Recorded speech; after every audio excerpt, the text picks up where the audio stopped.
মানের দাবি যদি কুরবানি হয়, সে দাবি পূরণে আমি তৈরি থাকি যেন। ও দয়াময় আমার প্রভু দয়াময়, ইমানের দাবি সে তো বসে থাকা নয়, ইমানের দাবি হলো কিছু বিনিময়।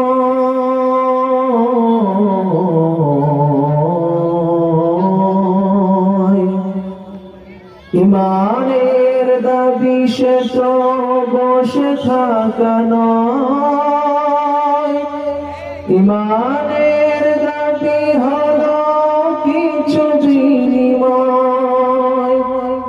সেই বিনিময় যদি কলিজার ঘাম হয়, সেই বিনিময় যদি কলিজার ঘাম হয়, সেই ঘাম দিতে আমি তৈরি থাকি যেন। ও দয়াময় আমার প্রভু দয়াময়,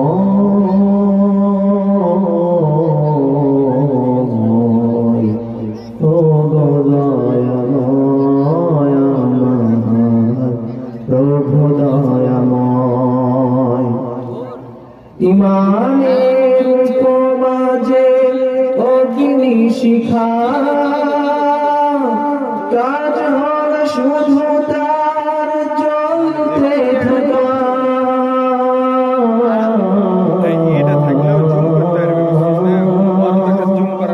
ইমানের মাঝে অগ্নি শিখা, কাজ হল শুধু তার জ্বলতে থাকা। তেমনি করে নিঃশেষে আমি, তেমনি করে নিঃশেষে আমি জ্বলে জ্বলে জীবনে দাম যেন খুঁজে পাই।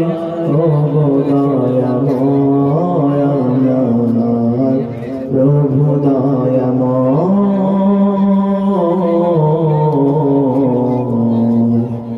ও দয়াময় আমার প্রভু দয়াময়।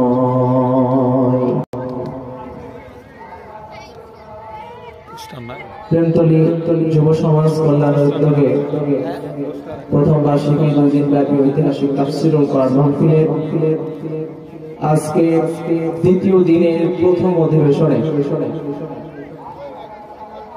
সম্মানিত সভাপতি, প্রধান অতিথি, বিশেষ অতিথি, মঞ্চ উপবিষ্ট মেহমান এবং আমার সামনে ছোট ছোট বাচ্চা, যুবক ভাই, মুরব্বী যারা উপস্থিত আছেন, আজকের এই সমাপনী দিবসের প্রথম অধিবেশনে যে বিষয়টা নিয়ে কথা বলবো সেটা হচ্ছে, আমরা মানুষ এই দুনিয়াতে এসেছি, মুসলিম যারা আমরা নিজেদেরকে বলি, আমরা এটা বিশ্বাস করি যে আমরা যেতে চাই জান্নাতে। এখন যদি আমরা যেতে চাই জান্নাতে, তবে মানতে হবে আল্লাহকে, আর আল্লাহকে মানতে হলে আল্লাহর ধর্ম মনোনীত ইসলাম, এই ইসলামের উপরেই থাকতে হবে। আল্লাহ রাব্বুল আলামিন যে ধর্মটা চয়েস করেছেন, এটার বাইরে যদি আমরা যাই, আল্লাহকেও পাওয়া যাবে না, জান্নাত তো আশাই করা যায় না। কেননা রাব্বুল আলামিন ঘোষণা করছেন সূরা ইমরানের 85 নম্বর আয়াতের মধ্যে, وَمَن يَبْتَغِ غَيْرَ الْإِسْلَامِ دِينًا فَلَن يُقْبَلَ مِنْهُ وَهُوَ فِي الْآخِرَةِ مِنَ الْخَاسِرِينَ।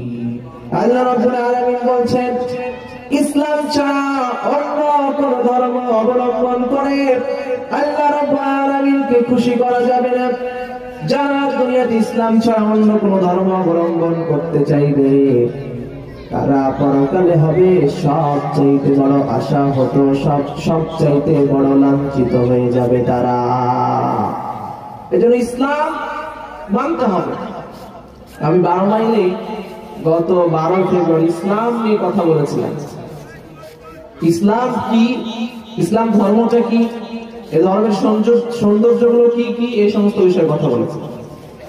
আজকে আমি ঈমান সম্পর্কে কথা বলবো। ইসলামের মধ্যে যদি আপনি আসতে চান, যদি আপনি মুসলিম হতে চান, তাহলে আপনাকে ঈমান আনতে হবে। ঈমান ছাড়া ইসলামের মধ্যে প্রবেশ করা সক্ষম নয়। এখন বিষয় হচ্ছে ঈমান তো আনবো, ঈমান মানে হচ্ছে বিশ্বাস।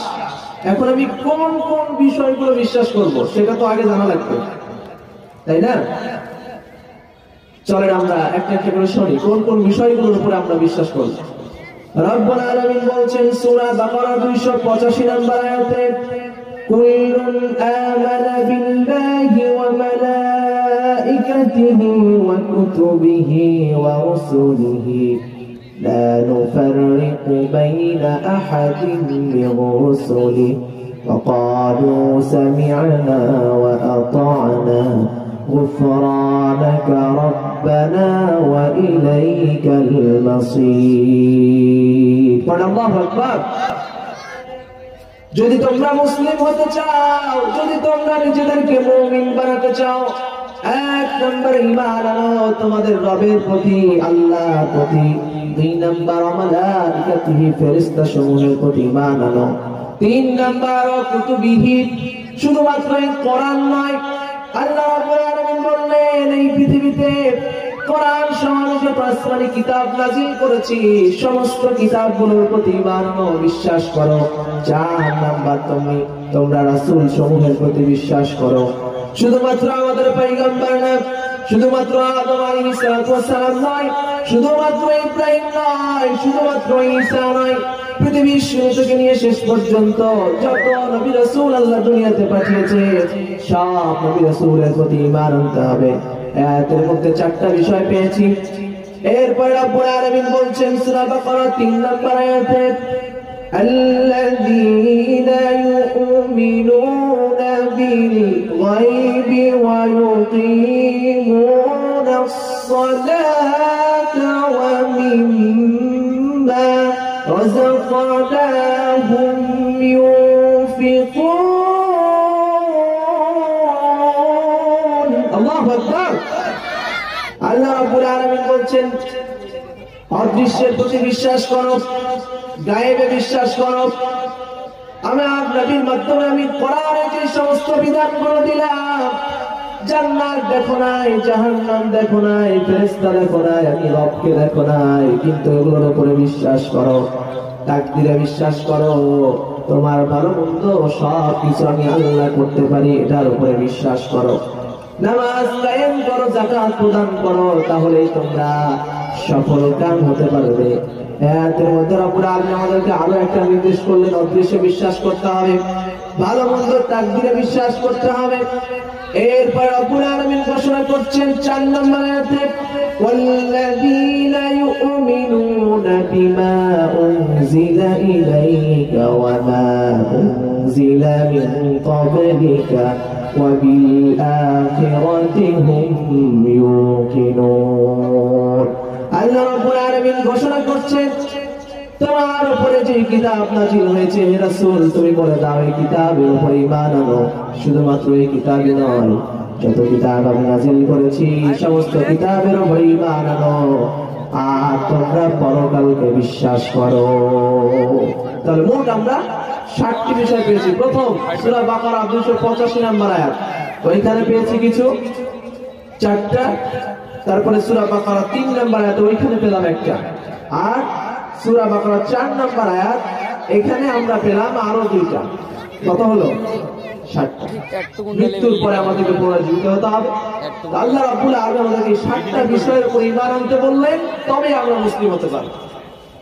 এই যে রব্বুল আলামিন আমাদেরকে 7টা বিষয়ের উপর ঈমান আনতে বললেন, আমরা নিজেদেরকে মুসলিম বলে দাবি করার পরে ঘোষণা দিয়েছি আমানতু বিল্লাহি ওয়া মালাইকাতিহি ওয়া কুতুবিহি ওয়া রুসুলিহি ওয়াল ইয়াউমিল আখির ওয়াল কদরি খাইরিহি ওয়া শাররিহি মিনাল্লাহি তাআলা ওয়াল বা'থি বা'দাল মাউত। আমরা আল্লাহ রাব্বুল আলামিনের উপর ঈমান আনলাম, ফেরেশতাদের উপর ঈমান আনলাম, কিতাব সমূহের প্রতি ঈমান আনলাম, রাসূল সাল্লাল্লাহু আলাইহি ওয়াসাল্লাম সহ পৃথিবীর সমস্ত পয়গম্বরদের প্রতি ঈমান আনলাম, কিয়ামত দিবসকে বিশ্বাস করলাম, ভালো মন্দ তাকদীরকে বিশ্বাস করলাম, আর মৃত্যুর পরে আমাদেরকে পুনরায় জীবিত হতে হবে এটার উপরে আমরা বিশ্বাস স্থাপন করলাম। তাহলে সম্মানিত উপস্থিতি, যদি আপনি মুসলিম হতে চান তাহলে বিশ্বাস করতে হবে কয়টি বিষয়ে? 7টি বিষয়ে। মনে রাখতে হবে এগুলো 7টি বিষয়ের উপরে বিশ্বাস স্থাপন করতে হবে। এখন আপনি মুসলিম হওয়ার জন্য 7টি বিষয়ে বিশ্বাস করলেন, এখন আপনি মুসলিম, তাই না? এখন আমরা মুসলিম হয়ে গেলাম। এখন কাজ কি? মুসলিম হওয়ার পরে এই যে মুসলিম হওয়ার আগে যে গুনাহগুলো করেছি সেগুলোর কি হবে? গুনাহ নিয়ে কি থাকা যাবে? অন্ধকার আলো একসঙ্গে থাকতে পারে? এই যে এখানে লাইট জ্বলছে, অন্ধকার আছে, যদি লাইট বন্ধ করে দেয় তাহলে আলো থাকবে? তো গুনাহ হচ্ছে অন্ধকার আর আলো হচ্ছে সওয়াব। তো গুনাহ আর অন্ধকার আর আলো তো একসঙ্গে থাকবে না। তাহলে গুনাহটাকে দূর করতে হবে। কিভাবে গুনাহ দূর করব? আল্লাহ রাব্বুল আলামিন ঘোষণা করছেন সূরা ফুরকান 70 নম্বর আয়াতে, ইল্লা মান তাবা ওয়া আমানা ওয়া আমিলা আমালান সালিহান ফাউলাইকা ইউবাদদিলুল্লাহু সাইয়্যাতিহিম হাসানাত ওয়া কানা আল্লাহু গফুরুর রহিমা।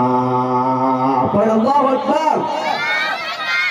আল্লাহ রাব্বুল আলামিন ঘোষণা করছেন, ও আমার বান্দারা, যদি তোমরা গুনাহ থেকে তওবা করো, আমি আল্লাহ রাব্বুল আলামিন সবচেয়ে বড় ক্ষমাশীল, তোমাদের সব গুনাহগুলো আমি মাফ করে দিব। আল্লাহ রাব্বুল আলামিন কত মহান, একটু আয়াতের দিকে খেয়াল করে আল্লাহ বলেছেন ইউবাদদিলুল্লাহ, অর্থাৎ শুধুমাত্র মাফ করে দিব না, বদল করে দিব। মনে করেন আপনার বয়স অনেক বেশি হয়ে গিয়েছে, এই যে আমার পাশে আমার দাদা বসে আছেন, বয়স 60-এর বেশি হয়ে গিয়েছে। এই যে 60 বছর একটা মানুষের বয়স হয়ে গেল, আর ওই মানুষটা যে 60 বছর শুধু গুনাহ কামাই করেছে, সওয়াব অর্জন করতে পারে নাই, আর মাত্র কয়েক বছর সে বাঁচবে। এই কয়েক বছরে যেহেতু সে বেশি নেকি অর্জন করতে পারবে না, আল্লাহ রাব্বুল আলামিন কত মহান, একটু চিন্তা করে দেখেন। রাব্বুল আলামিন ঘোষণা করছেন, আমি শুধুমাত্র গুনাহ মাফ করে ছেড়ে দেব না, বরং আমি আল্লাহ রাব্বুল আলামিন তোমার জীবনে তুমি যত গুনাহ করেছো, তোমার ওই গুনাহগুলোকে নেকি দ্বারা পরিবর্তন করে দিব। সুবহানাল্লাহ।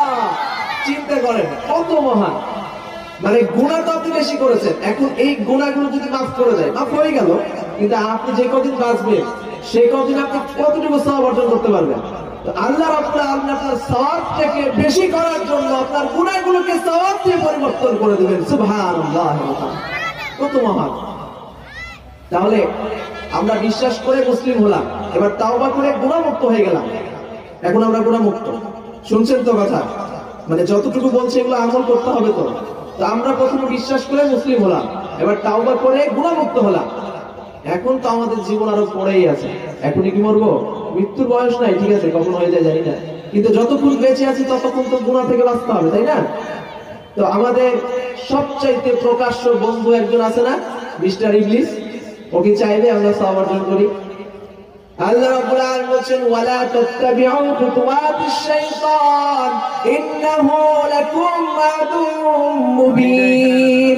তোমরা শয়তানের ওয়াসওয়াসা থেকে বেঁচে থাকো, কেননা শয়তান হচ্ছে তোমাদের সবচাইতে বড় শত্রু। এই যে শয়তান আমাদের বড় শত্রু, তাহলে শয়তান থেকে বাঁচা দরকার আছে না নাই? আল্লাহর রহমত ছাড়া শয়তান থেকে বাঁচা সম্ভব হবে? রাব্বুল আলামিন কত মহান, চিন্তা করেন। আপনি শুধুমাত্র মুসলিম হয়েছেন, তারপরে তাওবা করে গুনাহমুক্ত হলেন, পুনরায় যাতে আপনার গুনাহ না হয়ে যায়, এজন্য রব্বুল আলামিন আপনাকে একা ছেড়ে দিবে না, বরং আপনার দায়িত্ব আল্লাহ নিয়ে নিয়েছে। রব্বুল আলামিন ঘোষণা করছেন সূরা বাকারা 257 নম্বর আয়াতে, আল্লাহু ওয়ালিয়ুল্লাযীনা আমানু ইউখরিজুহুম মিনায-যুলুমাতি ইলান-নূর ওয়াল্লাযীনা কাফারু আউলিয়াউহুম الطاغوت يخرجونهم من النور إلى الظلمات أولئك أصحاب النار هم فيها خالدون الله أكبر আল্লাহ রাব্বুল আলামিন বলছেন তোমাকে গুনাহমুক্ত করে ছেড়ে দিয়ে তুমি আবার গুনাহে জড়িয়ে যেতে পারো, এজন্য আমি তোমাকে গুনাহ থেকে মাফ করে একা একা ছেড়ে দিলাম না, বরং আমি আল্লাহ রাব্বুল আলামিন ঘোষণা করলাম তোমরা যারা ঈমান এনেছো আমি তোমাদের বন্ধু, আর আমি আল্লাহ তোমাদের অভিভাবক হয়ে গিয়ে আমি তোমাদেরকে অন্ধকার থেকে টেনে টেনে বারবার আলোর দিকে নিয়ে আসবো। আল্লাহ বলছে আমি তোমাদের অভিভাবক হয়ে গেলাম, এখন তোমরা যদি গুনাহ করতে চাও আমি তোমাদেরকে বারবার ফিরিয়ে আনবো সওয়াবের দিকে, তোমরা অন্ধকারের দিকে যাবে, আমি তোমাদেরকে পথ দেখে আবার আলোর দিকে নিয়ে আসবো, কেননা তোমরা বিশ্বাস করেছো, আর এই কারণে আমি আল্লাহ তোমাদের বন্ধু হয়ে গেলাম। সুবহানাল্লাহ, আল্লাহ বন্ধু হয়ে গেছে। আর যদি আপনি বিশ্বাস না করতে পারেন, যদি আপনার এই কথা বিশ্বাস না হয় যে আল্লাহ আপনাকে বাঁচাতে পারে, তাহলে আপনি তাগুতের অনুসারী হবেন, আর তাগুতের কাজ হচ্ছে ইউখরিজুনাহুম মিনান নূরি ইলাল যুলুমাত, যে আল্লাহ আপনাকে অন্ধকার থেকে আলোর দিকে নিয়ে গিয়েছিল, তাগুতের কাজ হচ্ছে আপনাকে পুনরায় অন্ধকার থেকে আলোর দিকে যে মানুষগুলো চলে গিয়েছিল আলোতে থাকা মানুষগুলোকে টেনে টেনে আবার অন্ধকারে নিয়ে আসে। তাগুতের কাজ আপনাকে অন্ধকারের মধ্যে অন্ধকারাচ্ছন্ন করে দিয়ে পরকালে আপনার জন্য জাহান্নাম চির শাস্তির জায়গার ব্যবস্থা করে দেওয়া হচ্ছে তাগুতের কাজ।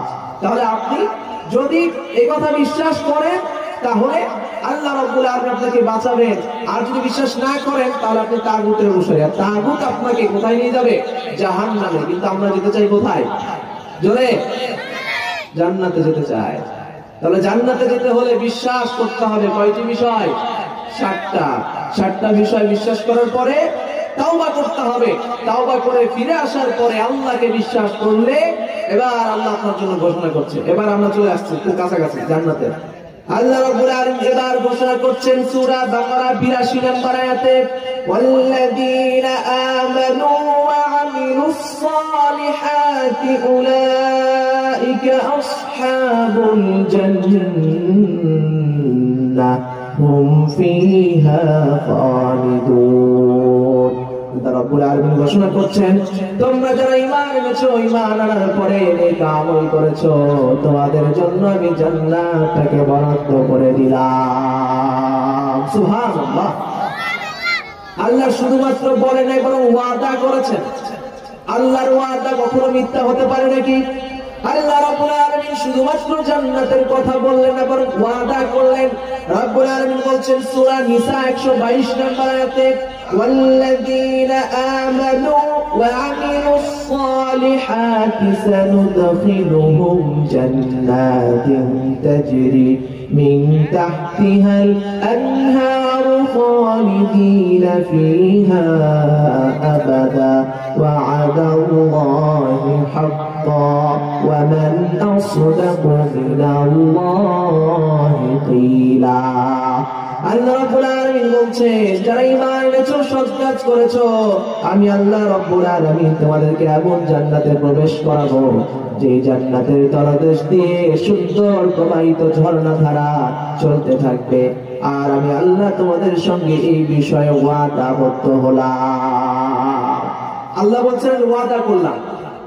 এখন এখানে তো বারবার বলছি যারা ঈমান এনেছো, তো আমাদের যে বারবার এটা হচ্ছে মুযাক্কারে সিগা, তো মা বোনরা চিন্তা করছে আরে পুরুষরাই কি জান্নাতে যাবে, আমরা মনে হয় পাবো না নাকি? মেয়েদের কথা কোরআনের মধ্যে আল্লাহ দিয়েছেন, আল্লাহ রাব্বুল আলামিন বলছেন, ও মেয়েরা, তোমাদের টেনশনের কোনো কারণ নাই, তোমাদের জন্য আয়াত নাযিল করে দিলাম। রাব্বুল আলামিন বলছেন সূরা তাওবা 72 নম্বর আয়াতে, ওয়া'আদাল্লাহুল মুমিনিনা ওয়াল মুমিনাতি জান্নাতিন তাজরি মিন তাহতিহাল আনহারু খালিদিনা ফিহা। আল্লাহ রাব্বুল আলামিন বলছেন শুধুমাত্র মুমিন নয়, এবার আল্লাহ বলছেন মুমিনিনা ওয়াল মুমিনাত, মুমিন এবং যারা মুমিনাত অর্থাৎ নারী, যেই সমস্ত মেয়েরা এই 7টা বিষয় ঈমান এনেছো, তারপরে বিশ্বাস করে আমল করেছো, আমি আল্লাহ রাব্বুল আলামিন নারী পুরুষ উভয়ের জন্য চির শান্তির জায়গা জান্নাতটাকে বরাদ্দ করে দিলাম। বলেন সুবহানাল্লাহ। তাহলে জান্নাত পাওয়া কত সহজ দেখছেন? আমরা এমনিতেই কত চিন্তা করি জান্নাত পাবো কি। জান্নাত পাওয়া খুবই সহজ, বিশ্বাস করতে হবে, নেক আমল করতে হবে, তাহলে জান্নাত। কিন্তু এই বিশ্বাস করাটা কি এত সহজ যে কেউ কি বিশ্বাস করবে? আল্লাহর রহমত ছাড়া, আল্লাহর দয়া ছাড়া, আল্লাহর হেদায়েত ছাড়া যদি সবাই বিশ্বাস করতো, তাহলে আজকে আবু তালেব নবীজির চাচা আবু বকরের থেকে বড় সাহাবী হয়ে যেত। সবসময় রাসূলের সঙ্গে ছায়ার মতো লেগেছিলেন, তাই না? কিন্তু তিনি কি মুমিন হয়ে মরেছেন নাকি কাফের হয়ে? কেননা তার কপালে হেদায়েত আল্লাহ লিখেন না। এই জন্য রব্বুল আলামিন বলছেন, তোমরা চাইলে ঈমান আনতে পারবে না, কোন মানুষকে হেদায়েত দিতে পারবে না যতক্ষণ পর্যন্ত আমি আল্লাহ তোমাদেরকে হেদায়েতের পথ দেখাই, তোমাদেরকে দয়ার পথ দেখাই, ততক্ষণ পর্যন্ত তোমরা সঠিক পথ খুঁজে পাবে না। এই জন্য রব্বুল আলামিন ঘোষণা করছেন সূরা ইউনূস 100 নম্বর আয়াতে, ওয়ামা কানা লিনাফসিন আন তুমিনা ইল্লা বিইذنিল্লাহ ওয়া ইয়াজআলুর রিজসা আলাল্লাযীনা লা ইয়াকিলুন। আল্লাহ রাব্বুল আলামিন বলছেন, আল্লাহর হুকুম ছাড়া কেউ ঈমানদার হতে পারবে না, তবে যারা নিজেদের বুদ্ধি বিবেক দিয়ে চিন্তা ভাবনা করবে, আমি আল্লাহ তাদেরকে হেদায়েত দান করে দেব। সুবহানাল্লাহ। আল্লাহর হুকুম ছাড়া, আল্লাহর দয়া ছাড়া, আল্লাহর হেদায়েত ছাড়া কোনো মানুষ কখনো মুমিন হতে পারবে না। তবে যারা সৃষ্টি নিয়ে চিন্তা করবে, যেমন ইব্রাহিম আলাইহিস সালাম, তিনাকে কি কেউ বলেছিল যে আল্লাহ এক? তিনি সৃষ্টি জগৎ নিয়ে চিন্তা করে করে বের করেছিলেন, ফাইন্ড আউট করেছিলেন, এই জন্য তিনি আলোর পথ খুঁজে পেয়েছিলেন, তাকে আল্লাহ রাব্বুল আলামিন পথ দেখিয়েছিলেন। ঠিক তেমনি আজকে যে সমস্ত বিধর্মী ভাইদেরকে আমরা বলতে চাই, আপনারা কোরআন হাদিসকে সাইডে রাখেন, ওটা তো আপনারা বিশ্বাস করেন না, ঠিক আছে, ওটা রেখে দেন। আল্লাহর সৃষ্টি জগতের দিকে একটু তাকিয়ে দেখেন, সব জায়গায় আপনি আল্লাহ রাব্বুল আলামিনকে খুঁজে পাবেন, ঠিক কি না? এই জন্য আল্লাহ রাব্বুল আলামিনের হেদায়েত এত সহজ জিনিস নয়। এরপরে আমরা যারা ঈমান এনেছি, ঈমান ধরে রাখা এত সহজ নয়। আপনি বলছেন, হুজুর ছোটবেলায় সুন্নাতে খাতনা করেছিলাম, আমি মুসলিম, আমার নাম আব্দুল মুমিন, আমার বাবা নাম রেখেছে মুমিন, আমি মুমিন, জান্নাত আমার জন্য একটা নয় 8টা দরজা খোলা আছে। এত সহজ? আপনি যে ঈমান এনেছেন এই কথা প্রমাণ করতে হবে। সম্মানিত আজকে ভালো করে লক্ষ্য করুন, কয়লার খনিতে হাজার হাজার মন কয়লা বের করা হয়, ট্রাকের পর ট্রাক কয়লা বের করে নিয়ে যাওয়া হয়, একটা কয়লা কোনোদিনও ধোয়া হয় না। কিন্তু এই কয়লার খনিতে যদি কোনো একটা পাথর চকচক করে, সঙ্গে সঙ্গে পাথরটাকে উঠিয়ে নেওয়া হয়, ওইটাকে বারবার বারবার ধুয়ে ধুয়ে ঘষে মেজে পরিষ্কার করা হয়, ওইটার দাম মার্কেটের ডায়মন্ড হিসেবে বেশি হয়ে যায়, ঠিক না? কয়লা কি ধোয়া হয়? কয়লা ধোয়া হয় না, ওই ডায়মন্ডটাকে ধোয়া হয়। আবার স্বর্ণের খনিতে খুঁড়তে খুঁড়তে যে মাটিগুলো থাকে, মাটিগুলো পেছনে ফেলে দেওয়া হয়, একটা মাটি উঠানো হয় না। কিন্তু যখন সোনালী কালারের ওই চকচকে স্বর্ণটা বের হয়ে আসে, তখন আস্তে করে মাটিগুলোকে হাত দিয়ে সরিয়ে ফেলে, তারপরে খণ্ডটাকে উঠায়, তারপরে নিয়ে যাওয়া হয়। এরপরে সুন্দর করে ধোয়া লাগে, ধোয়ার পরে ওইটাকে কাটে ছোট ছোট করে, কাটার পরে আগুনের মধ্যে তাপ দিয়ে গলায়, গলানোর পরে ওইটাকে সুন্দর একটা আংটি বানায় অথবা গলার হার বানায়। এবার যখন স্বর্ণের জিনিসটা প্রস্তুত হয়ে গেল, মার্কেটে নিয়ে আসার পরে 1 লাখ টাকা ধরে, ঠিক কিনা? মাটি কি ধয়? ভয় কোনটা? স্বর্ণ। এই জন্য আল্লাহ রাব্বুল আলামিন বলেছেন, দুনিয়াতে হাজার হাজার কোটি কোটি মানুষ, কোন মানুষকে আমি পরীক্ষা করতে যাব না অযথাই। যে যেটা করছে করে যা, তোমরা আমার কাছে কয়লার মতো। আর যারা তোমরা ঈমান এনেছো তোমরা আমার কাছে ডায়মন্ডের মতো, স্বর্ণের মতো। পৃথিবীর মানুষ যেমন কয়লার খনি থেকে কয়লাগুলোকে ভাটায় পাঠিয়ে দেয়, মাটিগুলোকে যেমন ফেলে দিয়ে স্বর্ণটাকে উঠিয়ে নেয়, আমি আল্লাহ রাব্বুল আলামিন এই দুনিয়াতে হাজার কোটি মানুষের মধ্য থেকে যারা শুধুমাত্র ঈমান এনেছো তারা আমার কাছে ডায়মন্ডের মতো। এজন্য আমি সব মানুষগুলোকে মাটির মতো পেছনে ফেলে দিয়ে ঈমানদারদেরকে বেছে বেছে স্বর্ণের মতো পরিষ্কার করে বাজারজাত করে জান্নাতে পাঠিয়ে দিয়ে। সুবহানাল্লাহ। এজন্য আপনি ঈমান এনেছেন এই কথা বললেই ছেড়ে দেওয়া হবে না। আপনি যে ঈমানদার এটা প্রমাণ করতে হবে। ওই যে স্বর্ণ যখন তাকে আগুনে পোড়ানো হয়েছিল, স্বর্ণ যদি বলতো আমি আগুনে করতে চাই না, তাহলে কি স্বর্ণের দাম বাড়তো? দাম বাড়তো? ওই স্বর্ণের যে খণ্ডটা ওইটা যদি স্বাভাবিক থেকে যেত তাহলে ওইটার দাম কোনোদিনও বাড়তো না। এই যে লোহার যে জিনিসটা, এটা যে মোটা লোহা ছিল ওইটা যদি থেকে যেত ওর দাম বাজারে কোনোদিন বাড়তো না, কেউ কিনতো না।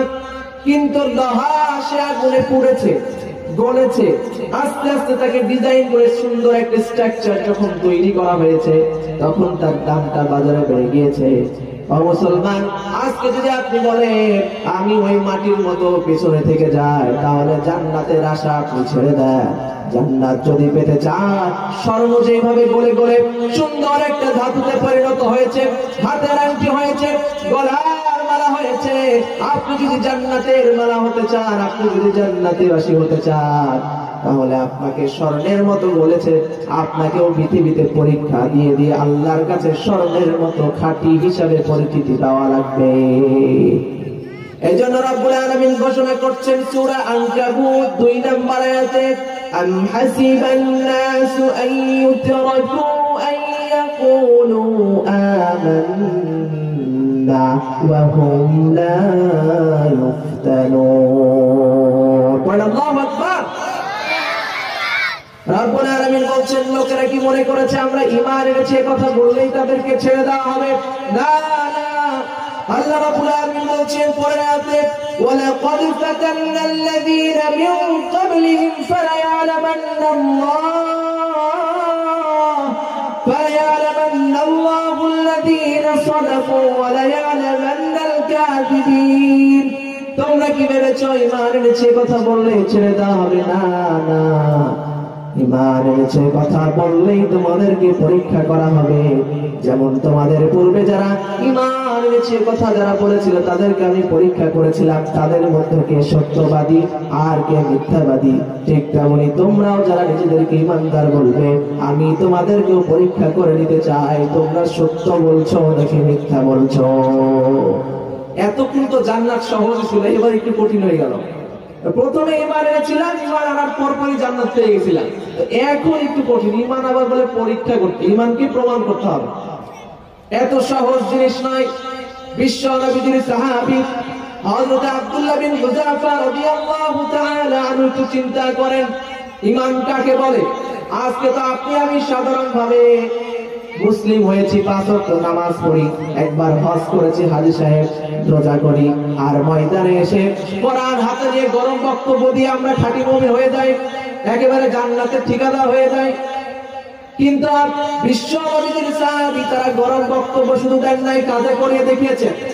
হযরত আব্দুল্লাহ বিন হুযাফা তিনি কেমন ঈমানদার, তাকে যখন রোম সাম্রাজ্যের মধ্যে গ্রেফতার করা হলো, আব্দুল্লাহকে বলা হলো আব্দুল্লাহ তোমার ঈমানটা আমার কাছে বিক্রি করে দাও, আমি তোমাকে আমার এই বিশাল রোম সাম্রাজ্যের মধ্য থেকে একটা বড় রাজত্ব তোমাকে দিয়ে দেব। আব্দুল্লাহ বিন হুযাফা রাজি হলেন না। আমাদের মতো ঈমানদার হলে, এরকম চুটকা হুজুর হলে দেন একটা রাজ্য নিয়ে, কি আছে কপালে দেখা যাবে কিয়ামতের দিন সকালে, এখন দিয়ে দেন। কিন্তু আব্দুল্লাহ বিন হুযাফা রাজি হলেন না। তাকে জেলখানায় বন্দী করা হলো, খাবার দাবার বন্ধ। ডাক্তারকে বললো নারী পরীক্ষা করতে থাকবি, দেখি মুসলমানদের ঈমানের জোর কত বেশি, আব্দুল্লাহ কত শক্তিশালী আমিও দেখতে চাই। ওর নারী পরীক্ষা করতে থাকবি, যতক্ষণ দেখবি যে আব্দুল্লাহ জীবিত আছে, এখনো শক্তি আছে, ততক্ষণ খাবার দিবি না।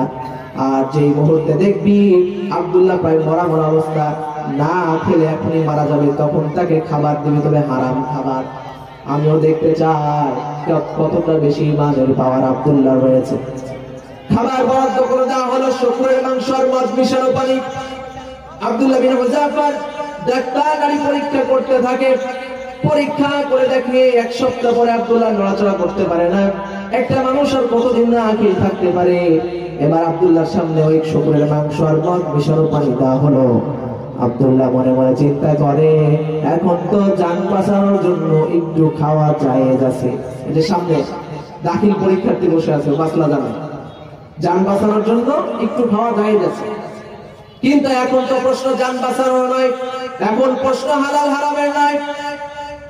সারা বিশ্বে মুসলিমদের শক্তি সামর্থ্য জানানোর সময় এটা। আব্দুল্লাহ চিন্তা করলেন, এখন তো মাসলা ভিন্ন। আমি যদি আজকে শুকরের মাংসকে জান বাঁচিয়ে ফেলি, তাহলে রোম সম্রাটের কাছে ইসলাম ধর্মটা ছোট হয়ে যাবে। আমার জীবন থাকতে আমি এটা হতে দিতে পারি না। যে আব্দুল্লাহ উঠে দাঁড়ানোর ক্ষমতা রাখে না, সেই আব্দুল্লাহ এত জোরে একটা লাথি দিয়েছে, খাবারগুলো ছিটকে গিয়ে দূরে পড়ে গিয়েছে। ডাক্তার বলছে, তুমি ও তো নড়াচড়া করার শক্তি নাই, যে লাঠিটা দিল এই শক্তিটা পেল কোথায়? বাদশাহ চিন্তা করে, কিরে ডাক্তার, তুই যে বললি আর ক্ষমতা নাই, তো ওই যে লাঠি দিল এই শক্তি কই পেল? ডাক্তার বলছে, আমার ডাক্তারি মতো তো এত জোরে লাথি দেওয়ার কথা নয়। আব্দুল্লাহ বলছে, বাচ্চা, এই শক্তি আমার শরীরের শক্তি নয়, এই শক্তি আমার শারীরিক কোন শক্তি নয়, এটা রুহের শক্তি, এটা ইমানের শক্তি। চিন্তা করেন, ঠিক কিনা? ইমানের পাওয়ার কত বেশি চিন্তা করে দেখেন। এরপরে রোম সম্রাট আরো বেশি রাগান্বিত হয়ে গেল, বলছে এইভাবে হবে না। আব্দুল্লাহর সামনে বিশাল বড় একটা ডেকচি আনা হলো। ওই ডেকচিতে পানি গরম করা শুরু হয়ে গিয়েছে। এবার আব্দুল্লাহর সামনে থেকে তার একজন সাথীকে নিয়ে ওই পানির মধ্যে চুবিয়ে ফেলা হলো। যখন গরম পানির মধ্যে ফেলে দেওয়া হয়েছে, সঙ্গে সঙ্গে মানুষটা পড়ে পড়ে রোস্ট হয়ে গিয়েছে। আব্দুল্লাহ কোনো কথা বলে না। পাশ থেকে একটা জীবন্ত মানুষকে যদি আগুনের মধ্যে ফেলে দেওয়া হয় তো ভয় লাগবে না? একে একে ৬-৭ জনকে ফেলে দেওয়া হয়। আব্দুল্লাহকে বলছে যে, বা তোমার পালা। আব্দুল্লাহ, এখনো সুযোগ আছে, বলো, এখনো যদি তুমি আমার অফার অ্যাকসেপ্ট করো, আমি তোমাকে এখনো আমার রাজত্ব দিয়ে দেবো অর্ধেকটা। তখন আব্দুল্লাহ বলছে, রোমের বাদশাহ, আমাকে যদি তুমি তোমার পুরো রোম সাম্রাজ্যের বাদশাহ করে দাও, তবুও আমি তোমার কাছে আমার ইমান বিক্রি করতে পারবো না। চিল্লা পড়ে আল্লাহু আকবার, ইমান বিক্রি করবো। এবার আব্দুল্লাহকে যখন হাড়ির দিকে নিয়ে যাওয়া হচ্ছে, তখন এবার আব্দুল্লাহ চোখ দিয়ে একটু পানি গড়িয়ে পড়েছে।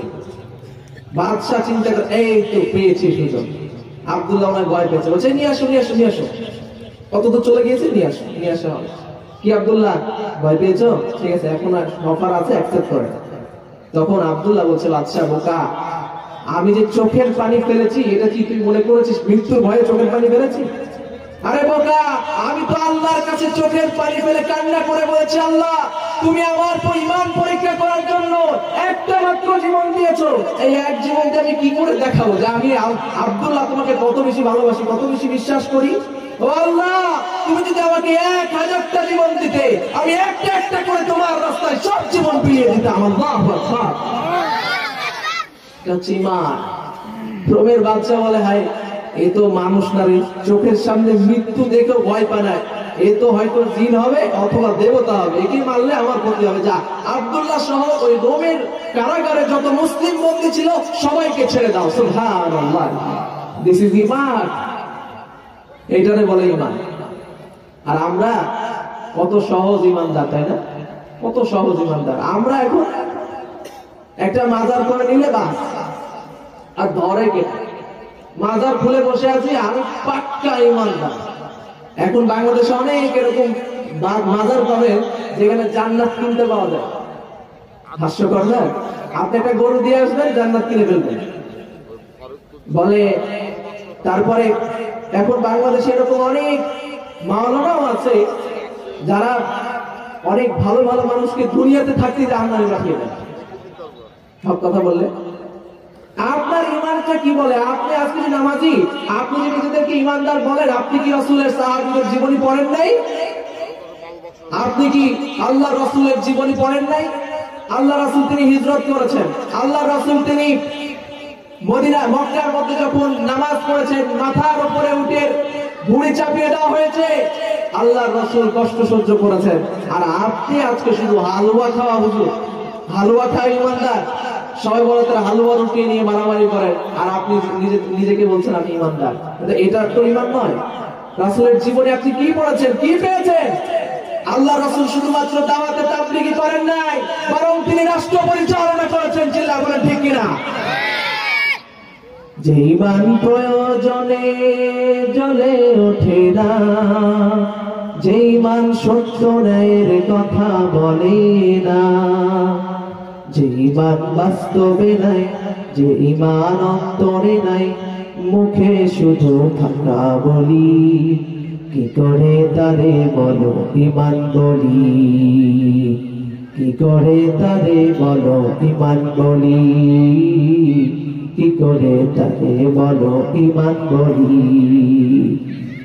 যে ইমান দিন কায়েমের আন্দোলনের ধার ধারে না, যে ইমান লেবাসদারি কোরআন হাদিস তাও পড়ে না, যে ইমান হাজার নামে বাজার করে ফলস কামায়, যে ইমান শিরকিয়াতের আমল করে ভীত না হয়, যে ইমান বাস্তবে নাই, যে ইমান অন্তরে নাই, মুখে শুধু কথা বলি, কি করে তারে বলো ইমান বলি। যে ইমান শুধুই কেবল খাই দায় আনন্দ করে, যে ইমান দেখে না যে আরাকানে ভাইরা মরে, যে ইমান শুধুই কেবল খাই দায় আনন্দ করে, যে ইমান দেখে না যে ফিলিস্তিনে ভাইরা মরে। ঠিক না? ফিলিস্তিনে আজকে মুসলিমদেরকে হত্যা করা হচ্ছে না? আজকে অনেক মানুষ প্রতিবাদ করে নাই, তাদের কাছে ওগুলো দেখার সময় নাই। যে ইমান ময়দানে নাই, যে ইমান বাস্তবে নাই, মুখে শুধু ফাঁকা বলি, কি করে তারে বলো ইমান বলি। আজকে এরকম ইমানদার সমাজে আছে না নাই? হক কথাগুলো বলে না, রাসূলের নরম নরম সুন্নাত গুলো মানে, গরম সুন্নাত গুলো মানে না। আল্লাহ রাসূল যে তাবলীগ করেছে ওইটা মানে, রাসূল যে রাষ্ট্র পরিচালনা করেছে ওইটা বিশ্বাস করতে চাই না। আল্লাহ রাসূল যে মিসওয়াক করেছে ওইটা বিশ্বাস করে, কিন্তু রাসূল যে মিসওয়াক করার পাশাপাশি সমাজে অন্যায় দেখলে বাধা দিয়েছে ওইটা বিশ্বাস করে। পাগড়ি মাথায় দেওয়া সুন্নাত ওইটা মানে, পাগড়ি মাথায় দিয়ে বিশাল বড় হুজুর দেখে মনে হয় জান্নাত থেকে পালিয়ে আসছে, অথবা জিবরাইলের খালাতো ভাই ছোট ভাই। কিন্তু রাসূলের সুন্নাহ শুধুমাত্র দাড়ি টুপি আর ওই পাঞ্জাবির মধ্যে সীমাবদ্ধ করে রাখে, হক কথাগুলো ওই আলেমদের মুখ থেকে বের হয় না। এমন আছে না নাই? আবার কিছু কিছু মানুষ আছে এমন, এত আবেগ আবেগ দেখিয়ে দেখিয়ে কোরআন ধরে ধরে মঞ্চ কাঁপিয়ে কাঁপিয়ে বক্তব্য দিয়ে বেড়ায়, কিন্তু মাঠে আর তাকে খুঁজে পাওয়া যায় না। আছে না নাই? সুন্নাত নাই শুধু পাগড়ি মাথায় দেয়া, আর সুন্নাত হলো অন্যায় বাধা দেয়া। একদল মানুষ এমন আছে দেখবে, যারা শুধুমাত্র নরম কথাগুলো বলে, কিন্তু হক কথাগুলো তাদের মুখ থেকে বের হয় না। জায়গা বুঝে অবস্থা বুঝে যদি দেখে এইখানে কথা বললে সমস্যা হতে পারে, পেছন থেকে কাটিয়ে চলে যায়। যখন দেখে এইখানে কথা বলতে গেলে, হক কথা বললে সমস্যা হবে, তখন মাটির তলের মাছ ধরে ফেলে। সুন্নাত নাই শুধু নমনীয় আলাপন, সুন্নাত প্রয়োজনে হুঙ্কার গর্জন। ঠিক না? মহাব্বতে তার সুদিনের সাথে তুমি, দুর্দিনেও তার পাশে থাকো কি।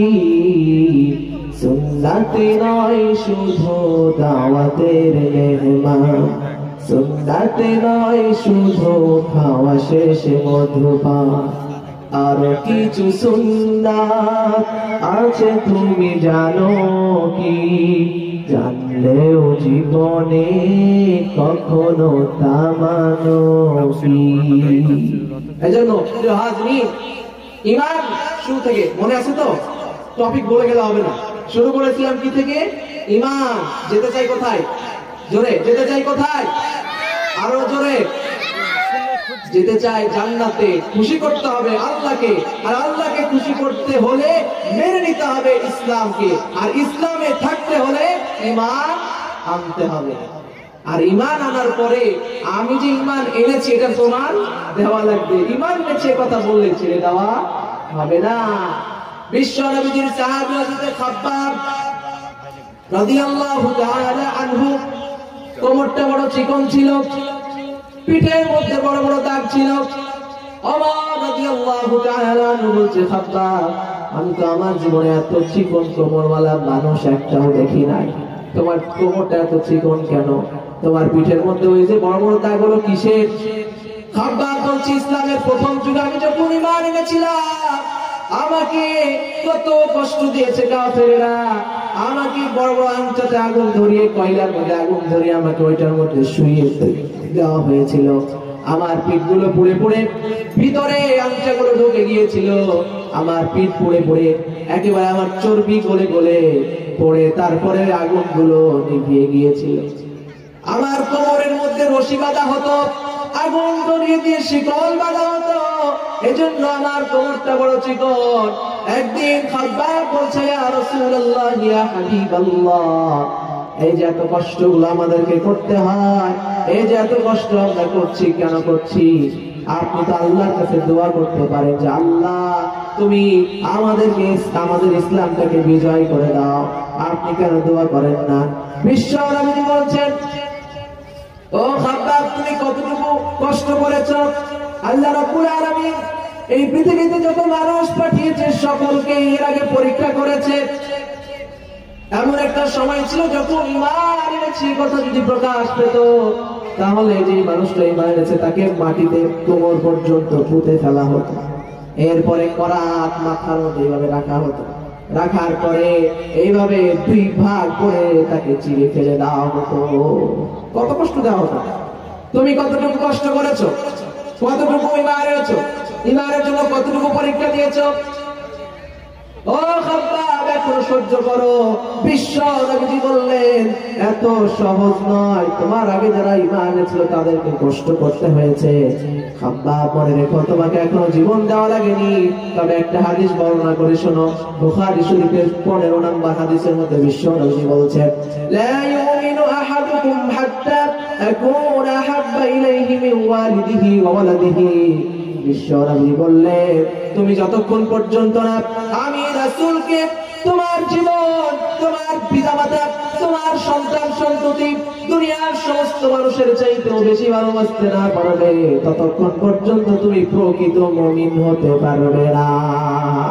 ওমর বললেন, ইয়া রাসূলুল্লাহ, আমি আপনাকে আমার পিতামাতা, আমার সন্তান সন্ততি, আমার স্ত্রী পরিজন, দুনিয়ার সব মানুষের চাইতেও বেশি ভালোবাসি। বিশ্ব নবীজি বললেন, ওমর, তুমি আমাকে আর কতটুকু ভালোবাসো? ওমর বললেন, ইয়া রাসূলুল্লাহ, আমার জীবন ছাড়া আমি আমার সবটুকু দিয়ে আপনাকে ভালোবাসি।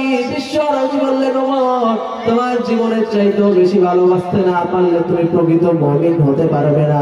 ওমর বললেন, ইয়া রাসূলুল্লাহ, আমি আপনাকে আমার জীবনের চাইতেও বেশি ভালোবাসি। সাহাবায়ে কেরাম তার নবীর জন্য জীবন দিতে দ্বিধাবোধ করেন নাই। বিশ্ব নবীর একজন সাহাবী ছিলেন খুবাইব। খুবাইব রাদিয়াল্লাহু তাআলা আনহুকে বড় অফার দেওয়া হয়েছিল। টানা 3 মাস তাকে গ্রেফতার করে রাখা হয়েছিল। এরপরেও সে ঈমান বিক্রি করে নাই, খাবার বন্ধ করে দেওয়া হয়েছিল। সর্বশেষ তাকে শুলিতে চড়িয়ে হত্যা করা হয়েছে। খুবাইবকে কি নির্মমভাবে হত্যা করা হয়েছিল শোনেন। খুবাইবকে মাত্র 2 রাকাত নামাজ পড়ার সুযোগ দেওয়া হয়েছিল। নামাজ খুবাইব দ্রুত শেষ করেছে। শেষ করার পরে আল্লাহর কাছে ফরিয়াদ করেছে, আল্লাহ, আমার বিদায়ী সালাম বিশ্ব নবীর কাছে পৌঁছায়া দিও। এই কথা বলে খুবাইব উঠে গেল। এবার কাফেররা খুবাইবকে শুলিতে চড়ালো। শুলি মানে হচ্ছে একটা লম্বা কাঠ, ওই কাঠের মাথায় এইভাবে আরো 2টা কাঠ দেওয়া আছে। এরপরে খুবাইবের হাতের মধ্যে কাঁটা ঢুকিয়ে দেওয়া হয়েছে। এরপরে কাঠের সঙ্গে কাঁটা দিয়ে আটকে দেওয়া হয়েছে। পা 2টাকে এইভাবে জোড়া করে পায়ের গিরা দিয়ে একেবারে কাঁটা পেরেক ঢুকিয়ে দেওয়া হয়েছে কাঠের সাথে। তারপরে খুবাইবকে বলছে, খুবাইব, ঈমান ছেড়ে দে, নাহলে মৃত্যুবরণ করতে হবে। খুবাইব বলছে, তোমরা যদি আমার জীবনটা নিয়ে নাও তবু আমি আমার তোমাদের কাছে ঈমান বিক্রি করতে পারবো না। কেননা দুনিয়ার সুখ শান্তি আমার দরকার নাই, আমার আল্লাহ আমার জন্য জান্নাতের ফয়সালা করে রেখেছে। আমি ঈমান যখন এনেছি, মুমিন যখন হয়েছি, শেষ পর্যন্ত জান্নাত না পেয়ে ঈমান আমি বিক্রি করতে পারবো না। এবার ঈমান যখন বিক্রি না করার সিদ্ধান্ত নিল, খুবাইবের একটা হাত কেটে ফেলা হলো, তাও খুবাইব ঈমান ছাড়ে না। এবার বাম হাতটা কেটে ফেলা হলো, আস্তে আস্তে ডান পা, বাম পা, শরীরের 4টা হাত পা কেটে ফেলা হলো, তাও খুবাইব ঈমান ছাড়ে না। এবার খুবাইবের সামনে একজন বিশ্ব নবীকে গালি দিয়েছে, সঙ্গে সঙ্গে খুবাইব মুখের থুতু নিয়ে ওই কাফেরের দিকে নিক্ষেপ করে বলছে, আমার দেহে যত অঙ্গ প্রত্যঙ্গ আছে কেটে ফেলো, আমি কিছু বলবো না, কিন্তু আমার রাসূলের নামে যদি কোনো বাজে কথা বলো, শরীরে এক বিন্দু রক্ত থাকতে আমি খুবাইব সহ্য করতে পারবো না, সহ্য করবো না। যতক্ষণ পর্যন্ত শরীরে এক বিন্দু রক্ত থাকবে ততক্ষণ পর্যন্ত আমার রাসূলের নামে, কোরআনের নামে, আল্লাহর নামে কোনো বাজে কথা আমি সহ্য করতে পারবো না। চিন্তা করেছেন ঈমান কাকে বলে? আপনি কি করেন আজকে? আজকে তো আপনি অন্যায় প্রতিবাদই করতে জানেন না, কি করছেন আপনি? তারপরে খুবাইবকে হত্যা করা হলো। বিশ্ব নবীজি বললেন, আহলান সাহলান সালামুন আলাইকা ইয়া খুবাইব। সাহাবায়ে কেরাম বললেন, খুবাইবের কি হয়েছে? বিশ্ব নবীজি বললেন, খুবাইব আল্লাহর জান্নাতে পৌঁছে গিয়েছে। চিৎকার করে আল্লাহু আকবার। এটা নাম হচ্ছে ঈমান। আর আপনি যখন এইরকম ঈমান আনতে পারবেন তখনই আপনি মুমিন। আর যখন আপনি জীবন দেওয়ার জন্য প্রস্তুত থাকবেন ঈমানের জন্য, আল্লাহ রাব্বুল আলামিন এবার আপনার জন্য ঘোষণা করছেন, যারা আমার দ্বীনের জন্য ঈমান আনার পরে জীবন দিতেও প্রস্তুত থাকে তাদের জন্য এবার ঘোষণা করছে সূরা তাওবা 111 নম্বর আয়াতে, ইন্নাল্লাহা আশতারা মিনাল মুমিনিনা আনফুসাহুম ওয়া আমওয়ালাহুম বিআন্না লাহুমুল জান্নাহ।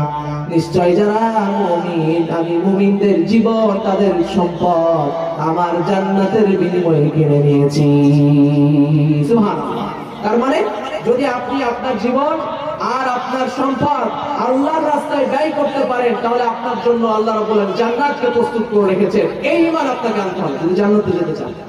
আর যখন আপনি দৃঢ় ঈমান আনলেন, এবার আল্লাহ রাব্বুল আলামিন আপনার জন্য ঘোষণা করছেন, শুধুমাত্র দুনিয়াতে আমি তোমাকে পরকালে জান্নাত দেব না, দুনিয়াতেও সম্মানিত করব। আল্লাহ রাব্বুল আলামিন বলছেন সূরা বাইয়িনা 7 নম্বর আয়াতে, ইন্নাল্লাযীনা আমানু ওয়া আমিলুস সালিহাতি উলাইকা হুম খায়রুল বারিয়া। যারা দুনিয়াতে ঈমান এনেছো, ওই যে শুরুতে 7টা বিষয় বলেছিলাম, এই 7টা বিষয় যারা ঈমান এনেছো তারপরে নেক আমল করেছো, তোমাদের জন্য আমি ঘোষণা করলাম দুনিয়ার মধ্যে যারা ওই বিষয়গুলো ঈমান আনবে তারপরে নেক আমল করবে, আমার সৃষ্টির সমস্ত মানুষের মধ্যে তারাই হলো শ্রেষ্ঠ। সুবহানাল্লাহ। এখন আপনারা কি শ্রেষ্ঠ হতে চান নাকি অধম হতে চান? শ্রেষ্ঠ হতে চান? তাহলে ঈমান আনতে হবে কয়টা বিষয়ে? ঈমান আনতে হবে 7টা বিষয়ে। এই ঈমানের উপরে প্রতিষ্ঠিত থাকা লাগবে শেষ পর্যন্ত। পারা যাবে তো? একেবারে জীবনের শেষ নিঃশ্বাস পর্যন্ত এই ঈমানের উপরে প্রতিষ্ঠিত থাকা যাবে তো? ঈমানের পথে অবিচল থেকে আমার মন যেন হয়, ঈমানের পথে অবিচল থেকে আমার মন যেন হয়। আমিন। যখন আপনি ঈমান আনতে পারবেন তখন শুধুমাত্র ছোটখাটো জান্নাত না, এবার আল্লাহ আপনার জন্য আরো বড় অফার দিয়েছেন। শুনবেন?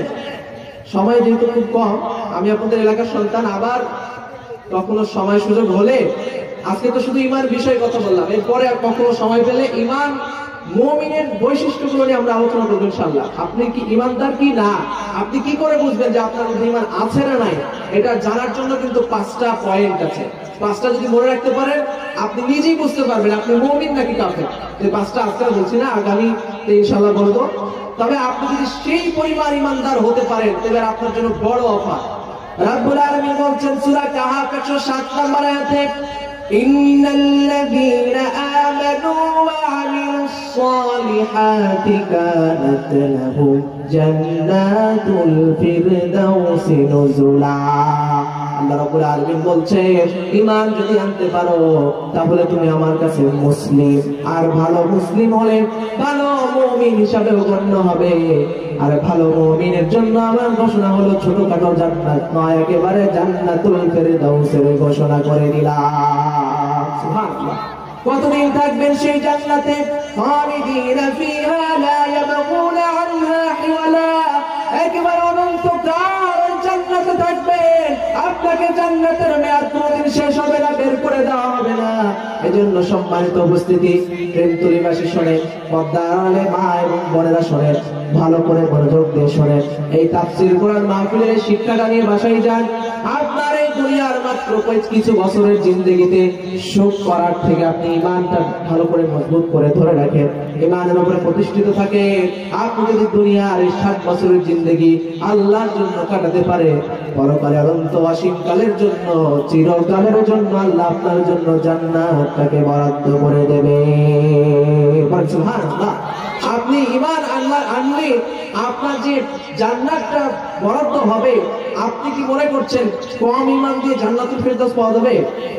জান্নাতুল ফেরদাউস পেতে হলে তো ঈমান একটু বেশি লাগবে, তাই না? যখন তুমি ঈমান এনেছো কয়টা বিষয়ে? 60টা বিষয়। যদি ঈমান এনেছো, ঈমানের উপরে প্রতিষ্ঠিত থেকেছো, কার মতো? খুবাইব, খাব্বাব তাদের মতো, নাকি আব্দুল্লাহ ইবনে উবাই বিশ্ব মুনাফিকের মতো?